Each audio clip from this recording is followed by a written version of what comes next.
Hello दोस्तों, कैसे हो। आज की वीडियो में आपका स्वागत है। आज मैं बात करूंगा मानव की उत्पत्ति के मॉडल के बारे में। एक पहला है क्षेत्रीय निरंतरता का मॉडल, दूसरा है प्रतिस्थापन मॉडल। देखो, ये सबको पता है कि इंसान धरती पर ही पैदा हुआ, कोई चांद से नहीं टपका है। पर विवाद का विषय यह है कि मानव का उद्भव केंद्र कहाँ है। विद्वान इस बात पर एकमत नहीं है। कईयों का मानना है कि मानव का जन्म किसी एक जगह पर हुआ है, तो कई मानते हैं कि मानव का जन्म अलग अलग जगह पर हुआ है। यहाँ दो मॉडल है जिसकी हम आज बात करने वाले हैं। पहला मॉडल क्षेत्रीय निरंतरता मॉडल। क्षेत्रीय निरंतरता मॉडल का मानना है कि मानव का उद्भव पृथ्वी के भिन्न भिन्न भागों में अलग अलग मनुष्यों की उत्पत्ति हुई है। साथ ही यह भी कहा जाता है कि होमो सेपियंस का आधुनिक मानव के रूप में विकास धीरे धीरे और अलग अलग रफ्तार से हुआ है। इस वजह से आधुनिक मानव का भिन्न भिन्न भागों में अलग अलग स्वरूप देखने को मिलता है।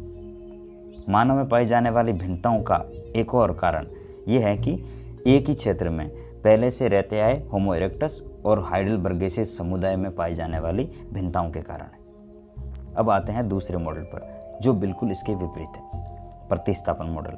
इस मॉडल के पक्षधर विद्वानों का मानना है कि मनुष्य का उद्भव एक ही स्थान पर हुआ है, जो बाद में दुनिया के अलग अलग भागों में जाकर बस गए या प्रतिस्थापित हो गए। ये मॉडल कहता है कि मानव के सभी पुराने रूप बदल गए, उनका स्थान आधुनिक मानव ने ले लिया। इस मतानुसार मानव के सर्वत्र शारीरिक और जनना की उत्पत्ति मूलक समानताएं पाई जाती है।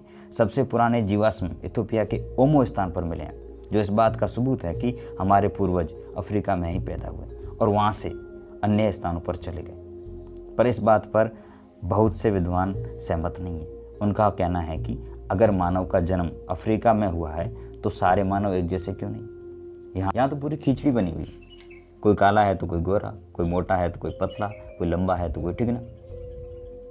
तो इसका भी इस मॉडल में इलाज बताया गया। मानव के एक ही स्थान पर हजारों वर्षों तक रहने से उसने अपने आप को उन परिस्थितियों के अनुसार ढाल लिया है, जिसके कारण ये भिन्नताएं पाई जाती है।